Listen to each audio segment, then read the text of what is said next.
Bismillah, alhamdulillah, wa salatu wa salamu ala rasulillah wa ala alihi wa sahbihi wa man wala. Le Coran contient énormément d'images qui sont vraiment magnifiques, subhanallah. Par exemple, dans Surat Ar-Rum, ayah 20, Allah Jalla wa ala nous dit wa min ayatihi an khalaqakum min turab, thumma antum basharun tantashirun. Parmi ces signes, il vous a créé de terre, puis vous voilà des hommes qui se dispersent dans le monde. Allah Azza wa Jal nous dit ici qu'il nous a créé de terre, c'est-à-dire qu'il nous a créé à partir d'un élément qui n'est pas compact, qui s'éparpille.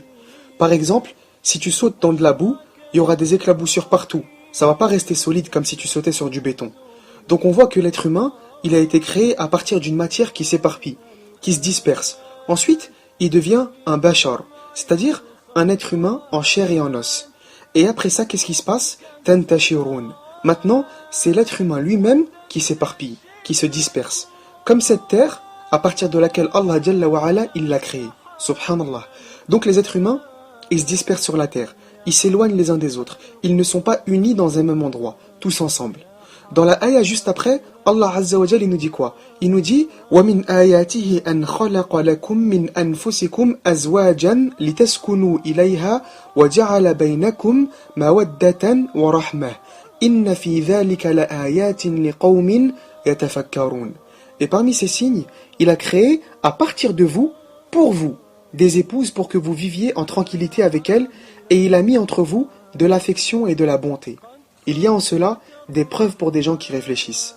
Allah Azza wa Jal, il nous parle du mariage, subhanallah. Donc, la question qu'on se pose maintenant, c'est quoi? C'est que, quand on pense au mariage, est-ce qu'on s'imagine des gens qui se dispersent, qui sont loin les uns des autres, ou plutôt qui sont proches, qui sont soudés, qui se rassemblent? Qui se rassemblent, bien sûr. Donc, subhanallah, regarde la relation entre ces deux ayats. Dans la première, on a vu que l'homme, il est créé d'une matière qui se disperse, qui s'éparpille. Ensuite, c'est lui-même, l'homme, qui se disperse, qui s'éparpille. Pour enfin faire quoi? Pour enfin trouver son zawj, la personne avec laquelle il n'est plus seul. Et enfin, se rassembler. Subhanallah. Donc maintenant, on va essayer de faire un petit tafsir rapide de cette ayah, et on va se rendre compte, comme à chaque audio, que dans les traductions en français et autres, tu perds beaucoup de sens, et tu ne peux pas apprécier le miracle du Coran, le miracle de la parole d'Allah Jalla wa ala. Donc on commence ici avec « wa min ayatihi » et parmi ces signes. Le mot « ayat », ça veut dire quoi? Ça veut dire en fait un incroyable signe, miraculeux, qui renvoie vers une chose plus grande. Ça c'est un. Et en plus de ça, une ayah c'est un signe évident, dans le sens où tu n'as pas besoin de faire toute une réflexion pour comprendre. Exemple, quand tu vois un panneau de stop sur la route, c'est un signe, d'accord? Pourquoi? Parce que quand tu le vois, tu sais tout de suite que tu dois t'arrêter. Tu te dis pas en le voyant, ah, alors c'est un panneau en fer ou en acier? Le rouge là, c'est plutôt un rouge vif ou un rouge bordeaux? C'est quoi comme police d'écriture au fait? Donc on voit qu'ici, tu prends directement l'information. Deuxième caractéristique du mot ayah, c'est quoi? Ça pointe vers quelque chose de plus grand et de plus important. Et dans ce cas-là, c'est quoi? C'est par exemple un accident éventuel, le code de la route, la sécurité, etc. Et de cette manière, tout ce qui t'entoure devient une ayah. Le ciel, les nuages, les étoiles, le soleil, la lune, la terre, les arbres, les fleurs, les animaux, l'eau, les montagnes. Tout ça, ce sont des signes incroyables, miraculeux et évidents qui pointent vers une entité plus grande, Allah. Tu comprends maintenant pourquoi les versets du Coran sont appelés des ayat. Car justement, chaque verset est une ayah en soi. D'où la préférence de dire ayah et non verset. Donc ici, Allah Azza wa Jalla nous dit que parmi ces ayat, il a créé à partir de nous-mêmes, pour nous, des azwaj. À partir de nous-mêmes, c'est-à-dire à partir de Adam, alayhi salam, il a créé qui? Ève, alayhi salam. Dans la traduction, azwaj, c'est des épouses. Mais le mot en arabe, il est tellement, tellement plus beau et plus profond. Azwaj, en fait, c'est quoi? C'est le pluriel de zawj. Et zawj, ça veut dire quoi? Zawj, ça veut dire une partie d'un tout. Une partie d'un tout. Et ça implique quoi? Ça implique que ce zawj qui fait partie des ayats d'Allah, c'est une moitié. Et toi, t'es l'autre moitié. Et ensemble, vous formez un tout harmonieux qu'on ne peut pas séparer. On remarque que dans la création d'Allah Azza wa Jal, il y a énormément de choses qui sont par paire, qui sont des zawj. Exemple, le Coran et la Sunna. Tu ne peux pas les dissocier. Le soleil et la lune, la journée et la nuit, la dunya et l'akhirah. Maintenant, ça veut dire que c'est bon, t'es plus seul. Allah Azza wa Jal, il t'a donné ton zawj, ta moitié. Mais ça implique des responsabilités. Parce que ça veut dire que T'es plus une seule personne, mais t'es quoi? T'es la moitié d'un tout. Dans un mariage, il n'y a pas de place pour l'ego et pour les moi-je. Mais il y a juste des quoi? Des nous. Donc ça peut faire peur à certaines personnes parce que justement, ça veut dire quoi? Ça veut dire que tu vas diviser ton temps par deux. C'est-à-dire que tu vas devoir faire des concessions sur tes goûts. C'est pas toujours toi qui imposes ce que vous allez manger, ce que vous allez faire, etc. Mais Allah Azza wa Jal, il te rassure ici, dans cette ayah, en te disant, t'inquiète pas, c'est pas un fardeau qui va peser sur toi, mais c'est un cadeau pour toi. Et ça, on le comprend comment? On le comprend dans le mot lakum, pour vous.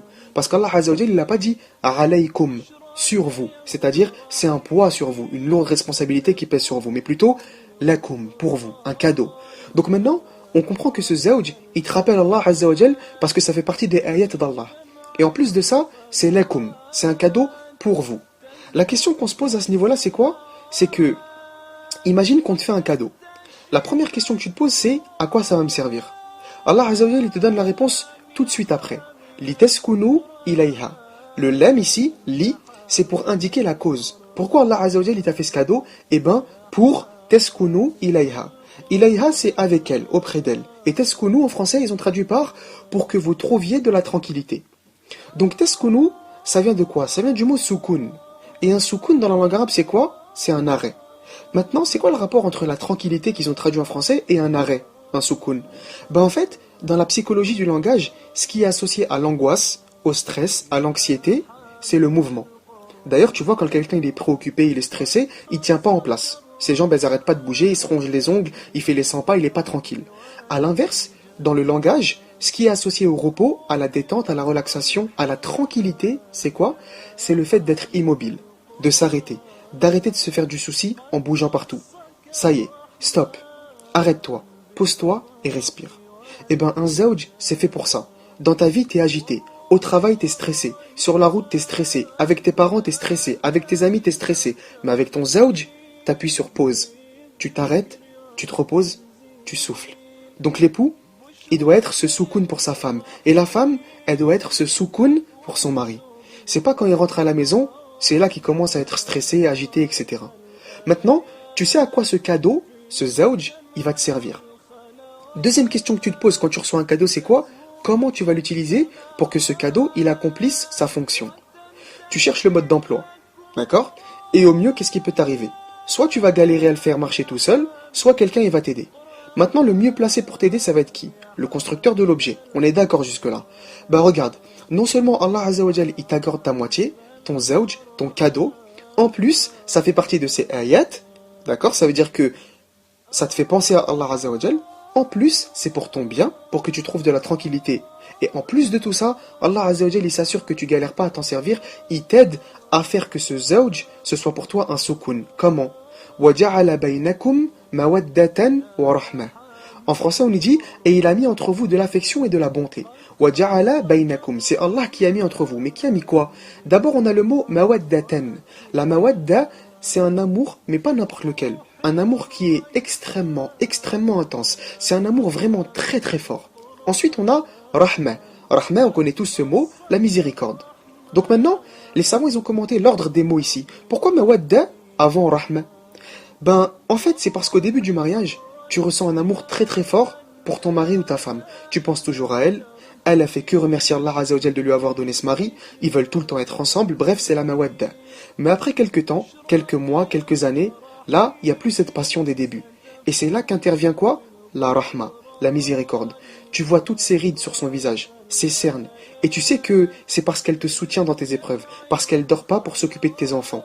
Et elle sait que tu as ces rides et ces cernes sur ton visage parce que tu es toute la journée au travail, que tu te tues à la tâche pour la nourrir, que tu t'inquiètes tout le temps pour elle. Donc là, tu ressens une grande rahma pour ton mari ou pour ta femme. C'est exactement, subhanallah, comme si on disait, ton téléphone, tu peux le charger qu'une seule fois. Donc toi, qu'est-ce que tu vas faire? Tu le charges à fond, à 100%. Et ce chargement, c'est quoi? C'est la mawadda. Ensuite, le but, c'est que la batterie, elle dure le plus longtemps possible. Donc, est-ce que tu vas laisser la 3G tourner?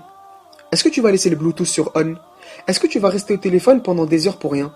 Est-ce que tu vas être à fond sur YouTube, Facebook, Twitter? Non, tu vas y aller doucement avec ton téléphone. Tu vas lui montrer de la rahma. Tu vas économiser la batterie. Tu vas réduire la luminosité, désactiver le service de localisation, quitter les applications quand tu les utilises plus, le mettre en silencieux, etc., etc. Donc au début du mariage, tu charges ta batterie à fond avec la mawadda. Et après, quand le chargement il est terminé, c'est-à-dire qu'il n'y a plus de mawadda, et ben t'économises la batterie avec la rahma. D'ailleurs, pendant le khalifa de Omar ibn al-Khattab radiallahu anhu, il y a un homme qui est venu le voir pour lui dire qu'il aimait plus sa femme et qu'il voulait la répudier. Et Omar ibn al-Khattab radiallahu anhu, qu'est-ce qu'il lui a répondu? Il lui a dit, dans le sens, mais est-ce qu'elle n'a pas supporté toutes tes nuisances pendant des années? Est-ce que c'est pas elle qui a éduqué tes enfants? Est-ce que c'est pas elle qui a pris soin de ton foyer? Etc. etc. Alors retourne auprès d'elle. Donc on voit que Omar ibn al-Khattab radiallahu anhu, il lui a conseillé de faire preuve de quoi? De rahma envers sa femme. Donc pour conclure ici, on va donner quelques conseils à tous ceux qui sont mariés et ceux qui le seront, incha'Allah. Premièrement, ne pas confondre le moyen et le but. Ça c'est très important. Le but du mariage, c'est de se rapprocher d'Allah. Et le moyen, c'est le mari ou l'épouse. Et dans sa vie, l'être humain, il tombe toujours dans des tas de problèmes quand il inverse le moyen et le but. Exemple, par exemple, tu as envie de te marier avec un frère ou une sœur. Et quand tu fais des doigts, tu dis « Ya Allah, marie-moi avec telle sœur » ou « Ya Allah, marie-moi avec tel frère ». Donc là, qu'est-ce que tu as fait? Tu as pris le frère ou la sœur et tu l'as mis comme ton but. Et tu as utilisé Allah comme moyen. Pourquoi? Parce que tu as fait une doua. C'est vrai, tu as fait une doua, mais Allah, tu l'as utilisé comme moyen. Parce que ton but, c'était pas de te rapprocher d'Allah, mais c'était de faire quoi? De te marier avec ce frère-là ou avec cette sœur-là. Alors que normalement, ce que tu devrais faire, c'est « Ya Allah, marie-moi avec ce frère-là, si ça me permet de me rapprocher de toi. Ya Allah, marie-moi avec cette sœur-là, si ça me permet de me rapprocher de toi. » Là, tu as bien gardé Allah en tant que but, et tu as utilisé quoi? Le mari, donc le frère ou la sœur, avec qui tu veux te marier, en tant que moyen pour te rapprocher d'Allah. Deuxième conseil, ce zawj avec qui tu es marié, n'oublie pas 2 mots à son sujet. Premièrement, c'est quoi? C'est une ayah. Il doit te rappeler constamment Allah Azza wa Jal, à chaque fois que tu le regardes, ou que tu l'entends, ou que tu penses à lui. Et 2, c'est lakum. C'est un cadeau de la part d'Allah Azza wa Jal pour toi. Et ça implique quelque chose de très très important. Tu sais ce que c'est? Ben c'est tout ce que tu fais, subhanallah, de bien à ton zawj. Tout ce que tu fais de bien envers ton zawj, et ben tu le fais pas pour lui, mais pour montrer à Allah Azza wa Jal que tu prends soin du cadeau qu'il t'a fait. Et chaque tort que tu fais à ton zawj, et ben rappelle-toi que là, tu n'as pas respecté Allah Azza wa Jal et son cadeau pour toi. Comment? Tout simplement, imagine une personne que tu aimes énormément. Elle t'offre par exemple une montre. Quand tu vas voir cette montre, directement tu vas penser à elle. Et quand tu verras cette personne, qu'est-ce que tu vas faire? Tu vas porter la montre qu'elle t'a offerte pour lui montrer que justement tu es reconnaissant, pour lui montrer que ça t'a fait plaisir qu'elle t'ait offert cette montre-là et que tu prends soin de la montre. Maintenant, si tu la mets jamais, et qu'un jour cette personne qui t'a offert la montre, elle vient chez toi, et elle voit que cette montre, elle est toute rayée, dans un vieux pot à crayon sur le bureau de ta petite sœur. Obligée, elle va être vexée. Et obligé toi, tu ne sauras pas où te mettre. C'est clair et net. Donc tu as honte et tu es gêné devant une créature, mais tu n'as pas honte et tu n'es pas gêné devant Allah. Alors mes frères et sœurs, respectez vos droits et vos devoirs envers vos zawj, car en faisant ça, tu respectes le cadeau qu'Allah t'a fait. Et si tu respectes le cadeau qu'Allah t'a fait, tu respectes Allah.